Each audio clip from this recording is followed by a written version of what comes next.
Hello everyone, welcome to G centric. और इस lecture से हम लोग एक बहुत ही इंपॉर्टेंट एक टॉपिक पढ़ने वाले हैं।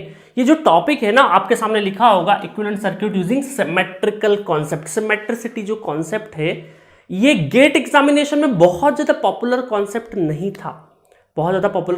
था, बट हाँ एसएससी जेई लेवल पे या आपने 12th लेवल पे सिमेट्रिसिटी कॉन्सेप्ट बहुत अच्छे से पढ़ा होगा, या फिर अदर देन जो गेट एग्जामिनेशन वाले जो पेपर्स होते हैं वहां पर ये यहाँ से क्वेश्चन पूछने की पॉसिबिलिटी रहती है। बट क्या हो रहा है ना, पिछले कुछ सालों से खासकर 2017, 18, 19, 20, 21 ये जो पिछले 3-4 साल का जो ट्रेंड है ना, वो गेट का एग्जाम थोड़ा सा बदला है। आपसे कुछ कुछ टॉपिक ऐसे हैं जो सरप्राइज एलिमेंट बन के उसी दिन पूछे जाते हैं। तो इसी वजह से आज के दौर में यहां से क्वेश्चन आने की पॉसिबिलिटी है और 2018-19 के दरमियान यहां से क्वेश्चन पूछे भी गए हैं। बट मैं आपको बोलूंगा जो सिमेट्रिसिटी कॉन्सेप्ट है, क्या equivalent circuit without symmetricity concept किया जा सकता है? बिल्कुल किया जा सकता है। आपने अभी तक जितनी भी टेक्निक पढ़ी, इक्विवेलेंट सर्किट बिना सिमेट्रिसिटी कॉन्सेप्ट के भी आप कर तो सकते हैं, बट आपको टाइम बहुत ज्यादा लग जाएगा। और कई बार कुछ कुछ सर्किट्स ऐसे हैं जो आपको प्रॉपरली दिखेंगे नहीं कि इसमें मेथड कौन से यूज करें, तो वहां पर आता है सिमेट्रिसिटी कॉन्सेप्ट का रूल। और सिमेट्रिसिटी कॉन्सेप्ट अगर आप जानते हैं तो क्वेश्चंस 30 सेकेंड, 45 सेकेंड, 1 मिनट से ऊपर का टाइम नहीं लेगा। 1 मिनट के अंदर ही आप क्वेश्चन को सॉल्व कर देंगे। बट अगर सिमेट्रिसिटी वाला कॉन्सेप्ट नहीं जानते और क्वेश्चन ये सोच करके डिजाइन किया है कि सिमेट्रिसिटी कॉन्सेप्ट लगेगा, तो फिर सॉल्व तो कर लोगे बट बहुत ज्यादा टाइम लग जाएगा और कुछ कुछ क्वेश्चंस तो आपको समझ ही नहीं पड़ेंगे कि ये बिना सिमेट्रिसिटी के आप सॉल्व करने में आप बोल सकते हैं कि 3 घंटे में आप एबल नहीं होंगे कि बहुत अच्छे से सॉल्व कर दे। ठीक है, तो चलिए अब स्टार्ट करते हैं। बहुत ही इंपॉर्टेंट ये जो लेक्चर है, ये हो सकता है 2 लेक्चर के उसमें बने बहुत, और मैं सफिशिएंट क्वेश्चन कराऊंगा, बहुत अच्छे से टेक्निक भी सिखाऊंगा और सफिशिएंट क्वेश्चन भी कराऊंगा, जिससे आपको प्रॉपर कॉन्फिडेंस रहे कि सिमेट्रिसिटी का कोई भी क्वेश्चन आएगा आप 30 सेकंड के अंदर आंसर लगा देंगे। ठीक है, चलिए इसमें 2 टाइप होता है बेसिकली, एक बोलते हैं मिरर सिमेट्री और दूसरे को बोलते हैं फोल्डिंग सिमेट्री। कई सारी जगह पे, कई स्टैंडर्ड किताबों में वर्टिकल प्लेन ऑफ सिमेट्री भी वीपीएस भी बोला जाता है। ठीक है, vertical plane of symmetry VPS भी बोला जाता है, इसी को हम लोग मिरर सिमेट्री बोलते हैं। जिसको फोल्डिंग सिमेट्री, तो इसका नाम एक और है हॉरिजॉन्टल प्लेन ऑफ सिमेट्री। अच्छा, अब आपको ये तो कॉमन सेंस लगा लिया होगा आपने कि ये सर वर्टिकल प्लेन के आसपास जो सिमेट्री होगी तो उसी को हम लोग मिरर भी बोलते हैं। तो वर्टिकल प्लेन का मतलब, हाँ जी हाँ, आप जो सोच रहे हैं वही है, और हॉरिजॉन्टल का मतलब जो हॉरिजॉन्टल लाइन है उसके आसपास अगर आपकी सिमेट्रिसिटी रहेगी तो उसको बोलते हैं एचपीएस और फोल्डिंग। बट मैं आपको है ना, ये वीपीएस, एचपीएस, ये जो plane, vertical plane, horizontal, technical भाषा में बात नहीं करेंगे, डायरेक्ट हम मिरर या फिर फोल्डिंग सिमेट्री की बात करेंगे। ठीक है, चलिए इसका थ्योरेटिकल वर्जन देने से पहले मैं आपको एग्जांपल से समझाऊंगा, फिर इसके थ्योरेटिकल पॉइंट्स पढ़ेंगे ना। चलिए 1 बाय 1 स्टार्ट करते हैं। तो ये रहा मिरर सिमेट्री और vertical plane of symmetry, VPS या फिर मिरर सिमेट्री। ये अभी लाइन लिखे रहने दीजिए, इसको बाद में पढ़ेंगे। पहले मैं इसका एक एक्सपेरिमेंट करा देता हूं। चलिए ये आपके सामने क्वेश्चन है ना, बहुत जीरो लेवल से स्टार्ट करेंगे, धीरे धीरे धीरे धीरे लेवल बढ़ाएंगे। ठीक है, मैं बोलूंगा कि चलिए ये क्वेश्चन आपको गिवन है और बोला है कि ए और बी के अक्रॉस आपको क्या निकालना है, फाइंड आरएबी। आरएबी का मतलब इक्विवेलेंट रेजिस्टेंस फाइंड आउट करना है। तो आप बोलेंगे सर ये तो बड़ी आसानी से आपने सिखाया था कि 1 2 3 4 5, पिछले कुछ लेक्चर में सिखाया ना कि 5 रजिस्टर हो तो क्या लगता है 99.9% पॉसिबिलिटी है व्हीटस्टोन ब्रिज की। तो आपने बोला कि सर ये तो व्हीटस्टोन ब्रिज से हम सॉल्व कर देंगे, और क्या हो जाएगा व्हीटस्टोन ब्रिज में, डायगोनल के अपोजिट का मल्टीप्लाई 2r इंटू आर, मतलब सेम मिलेगा है ना, 2r इंटू आर और 2r इंटू आर सेम रहेगा, LHS इक्वल टू RHS। इसका मतलब यहाँ पे करंट नहीं जाएगा, यहाँ पे करंट नहीं जाएगा, इसका मतलब ये दोनों क्या है, सीरीज में हो जाएंगे, ये दोनों सीरीज में हो जाएंगे। तो ये दोनों सीरीज होके कितना हो जाएगा 4r, और ये कितना हो जाएगा 2r, और 4r और 2r का जो पैरेलल ऑपरेशन है 4r into 2r divided by 6r है ना, 4 और 2 6r, तो यहां से r कैंसिल, 2 2 तिया 6, तो ये कितना हो गया 4/3r। ये हो गया आपका आंसर। आप बोलेंगे सर व्हीटस्टोन ब्रिज से हमने बड़ी आसानी से आंसर ला दिया है। ठीक है, अब चलिए सिमिलर आंसर हम लोग हमारी सिमेट्रिसिटी कॉन्सेप्ट से भी लाते हैं। अब आपका क्वेश्चन होगा सर जब आ चुका है आंसर तो फिर सिमेट्रिसिटी क्यों लगा रहे, बट सिमेट्रिसिटी को मैं डायरेक्ट बड़े क्वेश्चन में लगा दूंगा ना तो फिर हवा नहीं लगेगी। तो हम लोग बिल्कुल छोटे छोटे क्वेश्चन से चलते हैं। एक छोटे क्वेश्चन में सिमेट्रिसिटी लगा के पहले कॉन्सेप्ट सीखेंगे, है ना, इसलिए मैंने यहाँ पे क्वेश्चन नंबर नहीं डलवाया, ये कॉन्सेप्ट डिस्कशन है। ठीक है, चलिए तो सबसे पहले मैं बात करूंगा, किसकी बात कर रहे हैं हम लोग। सबसे पहले मैंने हेडिंग क्या लिखी, मिरर सिमेट्री की। हाँ, यहाँ पर भी लिख देता हूं मैं, किसकी बात कर रहे हैं हम लोग, मिरर सिमेट्री। मिरर सिमेट्री, अब देखिए मिरर सिमेट्री में क्या होगा। मिरर सिमेट्री, जैसे सपोज करिए आपको ए और बी के क्रॉस निकालना है ना, तो इसके परपेंडिकुलर, है ना, देखिए मिरर सिमेट्री का मतलब क्या है, सपोज करिए ये ए और बी के क्रॉस आपको निकालना है, तो इस लाइन के परपेंडिकुलर आपको एक मिरर रखना पड़ेगा। परपेंडिकुलर अगर आप मिरर, है ना, परपेंडिकुलर ए और बी के परपेंडिकुलर, ए और बी जो भी दो पॉइंट्स जिसके इक्विवेलेंट, जिसके अक्रॉस हमें आर इक्विवेलेंट निकालना है, उसके परपेंडिकुलर आप अगर प्लेन रखते हैं, एक मिरर रखते हैं, और उसके दोनों साइड LHS और RHS साइड अगर सेम सर्किट नजर आता है, तो इसको बोलते हैं हम लोग मिरर सिमेट्री। समझ में आया कॉन्सेप्ट। कोई भी दो A और B पॉइंट के परपेंडिकुलर अगर हम लोग मिरर रख दे और दोनों साइड में अगर हमें सेम सर्किट दिखे, तो दैट इज मिरर सिमेट्री। ठीक है, चलिए इसको सॉल्व कैसे करेंगे वो बता देता हूं, बहुत ही आसान है, इसको कोई कॉन्सेप्ट या कुछ बड़ी चीज मत मानिएगा, है ना। चलिए मैंने क्या किया, यहां पे मिरर रखा, इस रजिस्टर को के ऊपर मिरर रख दिया। ठीक है, मिरर रख दिया, ये हमारा मिरर। अब देखिए इस साइड में और इस साइड में, दोनों साइड में मिरर इमेज बन रहा है, जैसा इधर है वैसा ही इधर है, बिल्कुल हाँ बन रहा है, 2R 2R R और R, इसका मतलब मिरर सिमेट्री लग गई। अब देखिए मिरर सिमेट्री में होता क्या है, सेकंड स्टेप चलते हैं ना। मिरर सिमेट्री का मतलब है, देखिएगा, मिरर सिमेट्री का मतलब है कि सपोज करो इसको थोड़ी देर के लिए पॉजिटिव मान लो और इसको मान लो निगेटिव। एक बैटरी लगी पॉजिटिव और निगेटिव की, और यहां से करंट इंजेक्ट कर रहा है आई करंट, है ना। हाइपोथेटिकली एक प्लस और एक माइनस, दो प्लस और माइनस लगा दी, जस्ट लाइक एक बैटरी लगा दी थोड़ा देर के लिए, ऐसा ही एज्यूम कर लो। तो यहां से अगर हमने आई करंट इंजेक्ट किया है, तो यहां पर I1 जाएगा और यहां पर कोई I2 करंट जाएगा, इतना तो मानते हो। ये आई करंट गया तो दो करंट डिवाइड होंगे, उसकी वैल्यू अभी हमें नहीं पता है, बट ये चीज तो हमें पता है कि जितना हमने इंजेक्ट किया है सर्किट में, उतना ही हमें बाहर मिलेगा। उतना ही हमें क्या मिलेगा, बाहर। ये तो हम लोग डे 1 से जानते हैं ना, जब से हम थोड़ा सर्किट के क्वेश्चन सॉल्व करने लगे, कि जितना आई करंट एंटर किया तो उतना ही निकलेगा। अब अच्छा, यहां पे इस पॉइंट पे डिस्ट्रीब्यूट I1 और I2 हुआ है, और दोनों सिमेट्री साइज है ना, 2R 2R, तो वापस कलेक्शन भी कितने का होगा, इधर से I1 का कलेक्शन होगा, इधर से I2 का कलेक्शन होगा। मानते हो कि नहीं ये बात, है ना। इधर से वापस I1 और I2 का कलेक्शन होके वापस I बनेगा, जैसे यहां हमने डिस्ट्रीब्यूट किया था। क्यों, क्योंकि दोनों साइड क्या है, सिमेट्रिसिटी है। इतना समझ में आया। अब आप ये ध्यान से देखिए, बड़ी ध्यान से देखिएगा कि क्या यहां पर अगर I1 करंट जा रहा है और इधर भी I1 करंट जा रहा है, इसका मतलब इधर और इधर करंट एक ही है, I1 करंट ही है, तो इसका मतलब यहां तो करंट जा ही नहीं रहा है, क्योंकि जितना करंट इधर आया उतना ही उधर चली गई, यहां तो डिवाइड ही नहीं हुआ। तो क्या हम ऐसा बोल सकते हैं, सिमिलरली देखिए I2 करंट इधर गया और ये भी I2 करंट है ना, ये भी I2 करंट, तो इसका मतलब सेम करंट हो गए। तो जब सेम करंट इन दोनों में जा रहे हैं, तो ये कहीं ना कहीं सीरीज में कनेक्टेड है, बट इधर करंट का डिवाइड ही नहीं हो रहा। इसका मतलब है, आप ये मान के चलिए, देखिएगा सर्किट कुछ इस तरीके से आपको नजर आ रहा है, थोड़ा सा इसको छोटा कर देता हूं, ठीक है। सर्किट कुछ इस तरीके से नजर आ रहा है आपको कि ये 2R, ठीक है, 2R, और ये हवा में लटक गया। ये क्या है हमारा, हवा में हो गया, क्योंकि इसके इस ब्रांच में कोई भी करंट नहीं जा रहा है, और जिस भी ब्रांच में या जिस भी रजिस्टर में करंट नहीं जाता उसको इक्विवेलेंट में हम लोग काउंट ही नहीं करते हैं। ये ऑलरेडी मैं आपको बता चुका हूं, है ना। यहाँ पे बहुत सारी चीजें जो ऑलरेडी मैं बता चुका हूं, उनके ऊपर डिस्कशन हो रहा है। चलो अब तो सॉल्व कर लोगे। अब तो 2R और 2R ये काय में हो गए, सीरीज में हो गए, और ये R और R, इसका मतलब 2R 2R क्या हो गया, 4R, और 4R और 2R पैरेलल। तो हम ये बोल सकते हैं कि RAB इक्वल टू कितना हो गया, 4R into 2R divided by 6R। Same बन गया ना वही जो आपने व्हीटस्टोन ब्रिज में बनाया था, तो कितना हो गया, 4/3R, ठीक है, 4/3R। मजा आया क्वेश्चन को देख के, कॉन्सेप्ट सीखे कि नहीं, क्वेश्चन तो हम बना लेंगे क्योंकि क्वेश्चन तो इजी था, कॉन्सेप्ट समझ में आया। मिरर सिमेट्री में क्या करना है, जो भी दो पॉइंट है उसके परपेंडिकुलर मिरर रखो, इधर LHS और RHS है ना, जो भी आपका हाथ हो, लेफ्ट और राइट आपका अलग अलग हो सकता है, तो LHS और RHS वाला पार्ट आपका सेम होना चाहिए। वो है तो करंट का डिस्ट्रीब्यूशन देखो किस तरीके से हो रहा है, उससे हमने क्या किया, ये एलिमिनेट कर लिया। अब देखिए यहां पर ये भी मैं बोल सकता था, है ना, ये जैसे मैंने करंट से बताया, मैं चाहता तो आपको थोड़ा सा टेक्निकल भाषा में ये बोलता कि ये जो दो, जो इसके जब आपने मिरर रखा है तो ये जो 2 पॉइंट है ये सेम पोटेंशियल पे, ऐसा भी बोल सकता हूं ना मैं।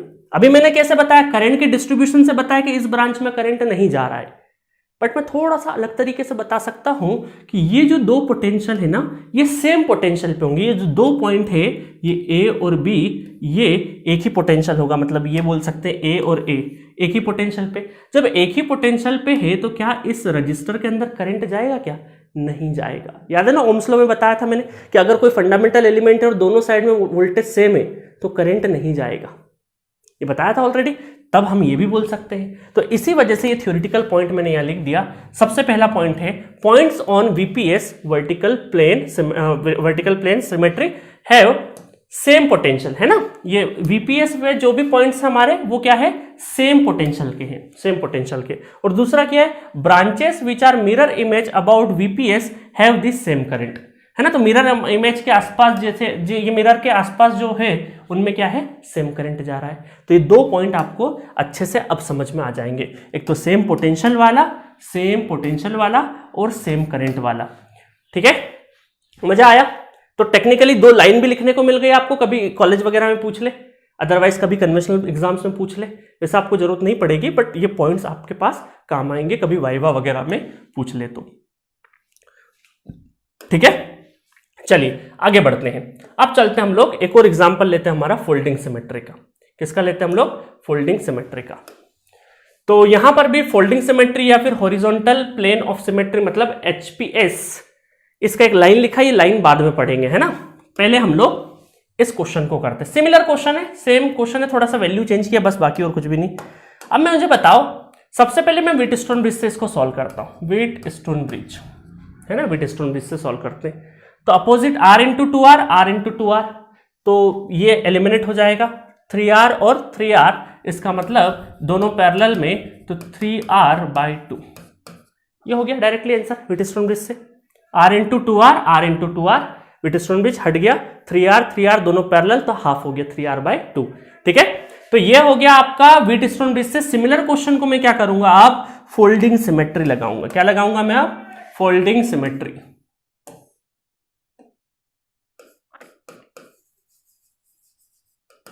फोल्डिंग सिमेट्री लगाऊंगा, ठीक है, फोल्डिंग। अब फोल्डिंग में आप ध्यान रखिएगा कि सपोज करिए 2 पॉइंट के क्रॉस अगर हमें ये ए और बी, है ना, इन 2 पॉइंट्स के क्रॉस हमें क्या निकालना है, इक्विवेलेंट रेजिस्टेंस निकालना है। तो हमें जो मिरर रखना है, हम ये मिरर भी नहीं बोलेंगे, हम ये बोलेंगे कि एक लाइन खींच दीजिए इसी के अलोंग, है ना, जिसके अक्रॉस फाइंड करना है उसी के अलोंग एक लाइन खींच दीजिए। और फिर देखिए कि इस साइड वाला ऊपर साइड और नीचे साइड क्या होना चाहिए, सेम होना चाहिए। इधर का भी सेम होना चाहिए और नीचे का भी सेम होना चाहिए, मतलब अपर पोर्शन और लोअर पोर्शन सेम होना चाहिए। अब हो सकता है, देखिए किसी किसी क्वेश्चन में हो सकता है फोल्डिंग सिमेट्री में आपका ए और बी कुछ इस तरीके से हो, ए और बी कुछ इस तरीके से हो, उस केस में आपकी लाइन ऐसे ड्रॉ होगी। तो इसको आप वर्टिकल मत बोल दीजिएगा, है ना, वर्टिकल नहीं है ये। वर्टिकल का मतलब क्या है, किन्हीं 2 पॉइंट के अक्रॉस फाइंड करना है तो परपेंडिकुलर उसका, तो वो वीपीएस है। ये एचपीएस में आपको ध्यान रखना है कि 2 पॉइंट जिनके अक्रॉस फाइंड करना है उसको भी उसके अलोंग हम क्या बोल सकते हैं, उसके अलोंग एक लाइन खींचना है, उनको सम्मिलित करके एक लाइन खींचना है। तो वो लाइन अगर मैं बोलूंगा ये इस तरीके से लाइन खिंचाएगी तो ये पोर्शन और ये पोर्शन सेम होना चाहिए, ऐसे लाइन खिंचाएगी तो अपर और लोअर सेम होना चाहिए। ठीक है, तो ये हमारी क्या होगी, फोल्डिंग सिमेट्री। अब ऐसा हो जाएगा, उसके बाद क्या करना है वो अभी मैं इस क्वेश्चन में बता देता हूं। ठीक है, चलिए तो चलिए यहां पे हम लगाते हैं हमारी फोल्डिंग सिमेट्री। इसका मतलब हमने क्या किया, या इसके अक्रॉस ये कट किया, इसके अक्रॉस कट किया हमने, ठीक है, और ऊपर और नीचे क्या सेम दिखाई दे रहा है हमें, देख लेते हैं। देखिए इधर आर है, इधर भी आर है, इधर 2r है, इधर 2r है। अब आप बोलोगे सर इस r का क्या है, तो आप ये भी तो कर सकते हैं, ये r एग्जैक्टली मिडिल में से कट रहा है, तो आधा r इधर और आधा r इधर, तो बराबर है ना, ऊपर जैसा है वैल्यू है, नीचे भी वैसा ही वैल्यू है। ऐसा भी कर सकते हो, ऐसा भी सोच सकते हो आप। ठीक है, तो इसका मतलब क्या है कि ये हमने जैसे ही ए और बी के क्रॉस कुछ कट किया तो ऊपर का पोर्शन और नीचे का पोर्शन सेम है, तो इसको बोलते हैं हम लोग फोल्डिंग सिमेट्री। इस केस में हम क्या करेंगे, नीचे वाले पोर्शन को उठा के फोल्ड कर देंगे, है ना। देखिए मैं आपको एक चीज बताता हूं, ये सपोज करिए दोनों हाथ है ना, ये था, है ना, माइक्रो लेवल पे इसकी रेखाओं पे मत जाना, है ना, नहीं तो आप मेरा भविष्य बता दोगे। ठीक है, तो ये देखिए ये लाइन समझिए, ये वाली जो लाइन है ए और बी के क्रॉस, ये अगर सेम दिख रहे हैं तो मैं क्या करूंगा, इसको फोल्ड करके यहां ले जाऊंगा। तो ये देखो अंगूठे वाला जो पोर्शन है वो सेम पोटेंशियल पे आ जाएगा, सारी फिंगर टिप क्या हो जाएगी, एक ही पोटेंशियल पे कनेक्ट हो जाएगी ना, ये सब एक ही पोटेंशियल पे कनेक्ट हो जाएंगी। ठीक है, तो वैसा ही हम कुछ यहां पे करेंगे। अब चलो मैं बार बार ये हाथ का पंजा नहीं दिखाऊंगा आपको, है ना। तो ये हम पॉइंट मान लेते हैं एक्स, इसको मान लेते हैं ए पॉइंट, है ना। थोड़ी देर के लिए इसको ए मान लो, या हटा लो, ए भी मत बोलो इसको, अभी मत बोलो। ये एक्स है तो इसको भी एक्स पॉइंट मान लो, है ना, क्योंकि ये फोल्ड होके वो सेम पोटेंशियल, तो ये पोटेंशियल और ये पोटेंशियल सेम होगा ना फोल्ड होने के बाद। हम ये बोल सकते हैं ये है अगर y, तो ये भी क्या है y, same potential, same potential.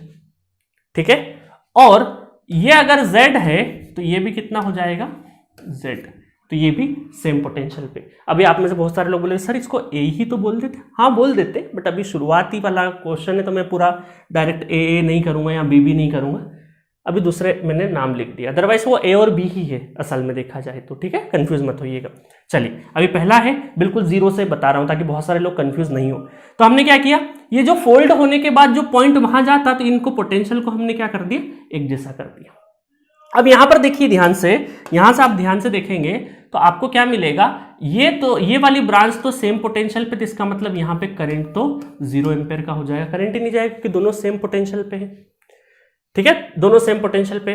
तो अब मैं ये बोल सकता हूं कि क्या मैं ऐसा कर सकता हूं, देखिएगा कि x और y के बीच में r है और x और y के बीच में r है, तो इसका मतलब x और y तो सेम पोटेंशियल है, तो ये क्या 2r बन जाएगा, है ना। हम ये बोल सकते हैं ये क्या बन गया आपका r a b, अगर फाइंड करना है तो ये क्या बन गया आपका 2r, सॉरी 2r नहीं, पैरेलल हो गया ना, तो r/2 x और y, तो ये दोनों मतलब ये इस तरीके से आप समझिए, है ना। थोड़ा सा देखिएगा, ये x मान लेता हूं और ये y मान लेता हूं, तो ये रजिस्टर R और ये रजिस्टर R, ऐसा, तो दोनों पैरेलल दिख रहे हैं कि नहीं मुझे।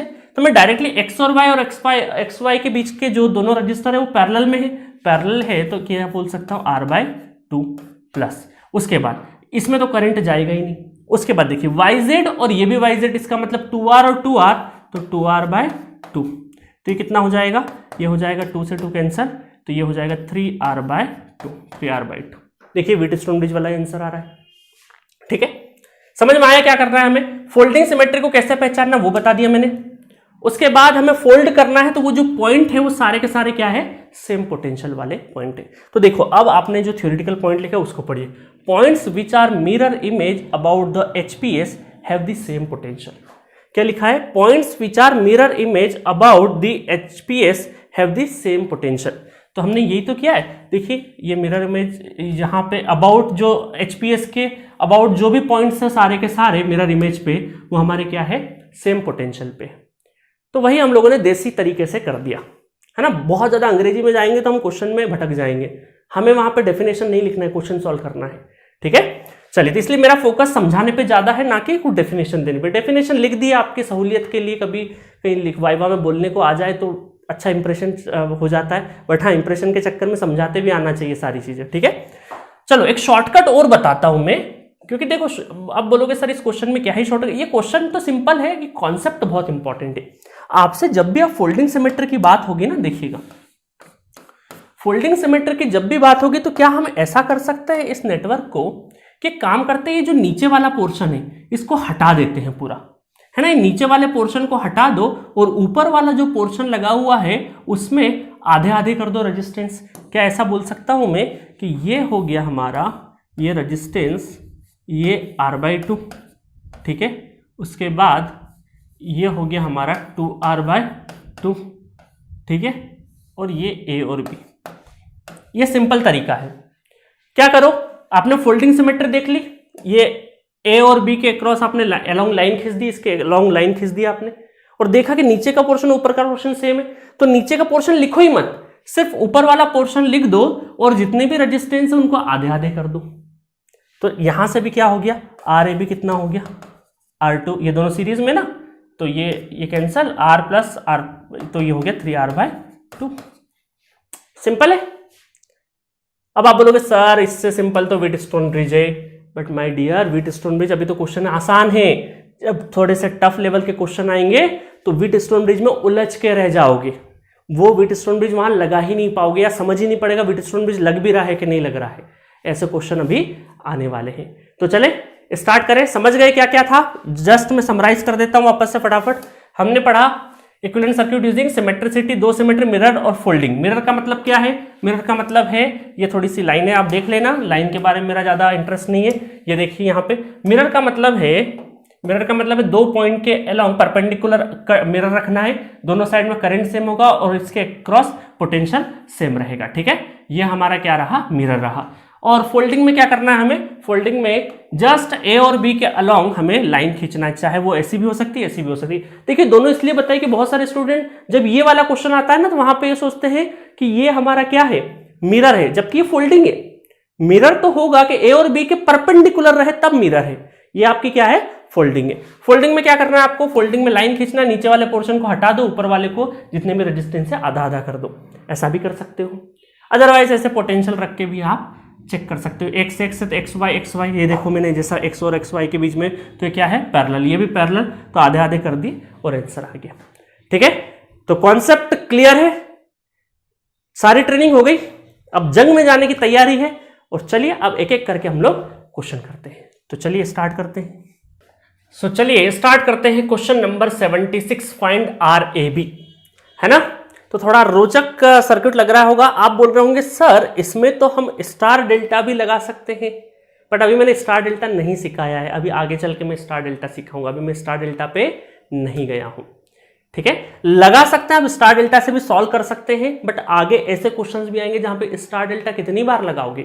और स्टार डेल्टा कंपैरेटिवली थोड़े से टफ है क्योंकि फॉर्मूले हमें लिखना पड़ते हैं उसमें, है ना? ऐसा नहीं बोलूंगा बहुत ज्यादा कंपैरेटिवली टफ है, एब्सोल्यूट टफ नहीं है, बहुत इजी है, वो भी आगे पढ़ेंगे वो भी हम लोग, है ना? तो अभी हमें स्टार डेल्टा टेक्निक नहीं लगानी है, अदरवाइज आप लगा सकते हो। अच्छा, यहाँ पे मेरे को लगता है कि मैंने क्वेश्चन लिखने में एक रेजिस्टेंस कम लगाया है, यहाँ पर भी रेजिस्टेंस आएगा मेरे ख्याल से। ठीक है, चलो ये रेजिस्टेंस हम लोग यहाँ पे लगा देते, तभी तो, है ना? एक रेजिस्टेंस कम लिख दिया था। चलो सॉल्व करते हैं जल्दी से। तो सबसे पहले आप सोचोगे कि सर फोल्डिंग अगर देखें तो क्या होगा? ए और बी के अक्रॉस अगर आप लाइन खींचेंगे, अगर ए फोल्डिंग है ना, सबसे पहले फोल्डिंग पे जा रहे, ए और बी के अक्रॉस अलोंग लाइन खींचेंगे तो ऊपर का पोर्शन तो कुछ है, नीचे तो कुछ है ही नहीं, तो इसका मतलब फोल्डिंग नहीं लगेगा। मिरर देखें, ए और बी के परपेंडिकुलर अगर हम लोग परपेंडिकुलर अगर लाइन खींचे, परपेंडिकुलर ये मैंने लाइन खींच दी, ये परपेंडिकुलर लाइन खींच दी, परपेंडिकुलर, ये हमारा मिरर। तो इस साइड में और इस साइड में एक जैसा सर्किट नजर आ रहा है, बिल्कुल एक जैसा सर्किट नजर आ रहा है, तो ये हमारा क्या हो गया? Mirror symmetry. क्या हो गया इसमें? मिरर सिमेट्री हो गया। ठीक है, चलिए मिरर सिमेट्री हो गया तो हम क्या कर सकते हैं? यहाँ पे हमें ये पता है कि जितना करंट जाएगा, अगर इसको मैंने पॉजिटिव कंसिडर किया, इसको नेगेटिव बैटरी, तो जितना पॉजिटिव गया जितना करंट इंजेक्ट होगा उतना ही करंट वापस मिलेगा, है ना? ये तो परस्पर रूल है, जितना दोगे उतना ही पाओगे। अच्छा, यहां पर करंट डिवाइड होगा, सपोज करिए I1 करंट डिवाइड हुआ और ये I2 करंट डिवाइड हुआ, है ना? दो ये RR रेजिस्टेंस में जाएगा, तो बाकी जो भी हो हमें नहीं पता, बट हमें ये बात की श्योरिटी है कि ये I करंट इस वाली ब्रांच में, तो सिमिलर ब्रांच में वापस I1 करंट का क्या होगा? कलेक्शन होगा। सिमिलरली ये ब्रांच जो है उसका उस साइड में, मिरर साइड में अगर देखें तो वापस I2 का करेक्शन होगा, I2 का क्या होगा? वापस कलेक्शन होगा, नॉट करेक्शन, कलेक्शन, है ना? दोनों I1 और I2 का वापस क्या होगा? कलेक्शन हो जाएगा। इतना बात तो हमें पता है। कहां से स्टार्ट किया हमने? पॉजिटिव और नेगेटिव। ए से अगर I करंट गया है तो वापस बी पर I करंट कलेक्ट होगा।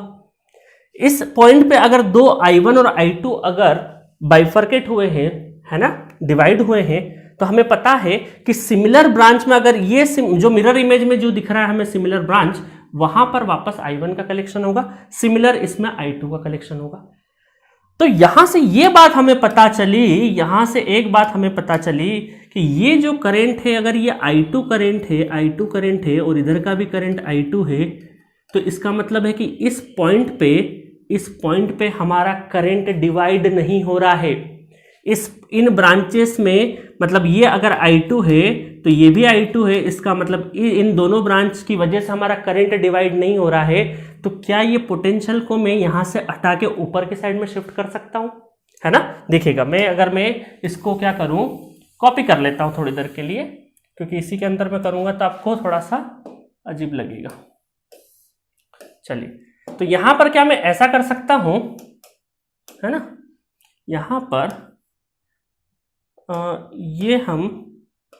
ये पॉइंट उठा के मैं ऐसा ऊपर की साइड में लिख सकता हूँ।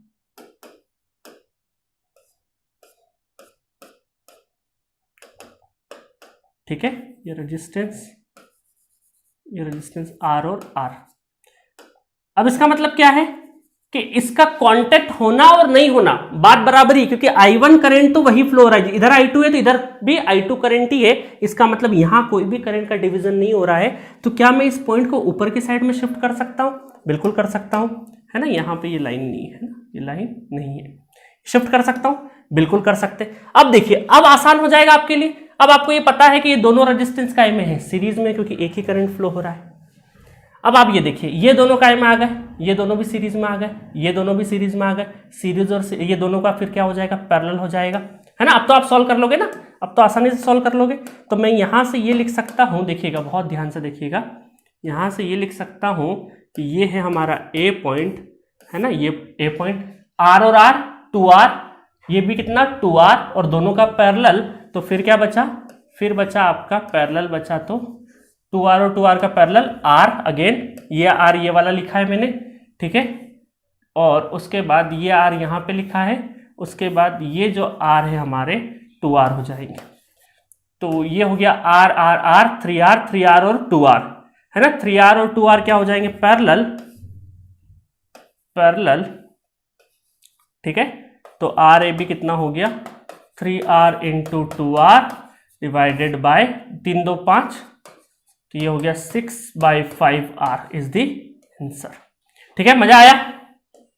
तो क्वेश्चन बहुत आसान था। क्वेश्चन में सिर्फ और सिर्फ हमें क्या करना था, मिरर सिमेट्री से हमने क्वेश्चन में ये आइडेंटिफाई कर लिया कि ये जो नोड है ये एज इट इज लगा हुआ है, क्योंकि यहाँ पे करंट का डिवाइड नहीं हो रहा है। तो ये रजिस्टर और ये रजिस्टर क्या है हमारे, ये दोनों रजिस्टेंसेस क्या है हमारे सीरीज में है। तो ये पॉइंट को हम ऊपर उठा सकते हैं। जैसे हमने ऊपर उठाया, अब हमें सीरीज दिख गया, ये दोनों पैरेलल, फिर ये तीनों यहां से पैरेलल सॉल्व होके फिर ये तीनों के तीनों हमारे सीरीज में, देन फिर इससे क्या हो जाएंगे, पैरेलल हो जाएंगे। तो ये हमारा आंसर रहा 6/5R।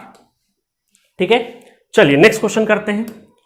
So question number 77, find RAB। अब यहां पर भी देखिए फोल्डिंग सिमेट्री नहीं हो, क्योंकि एक लाइन खींचोगे तो नीचे तो कुछ है ही नहीं, तो फोल्डिंग तो हटा दो।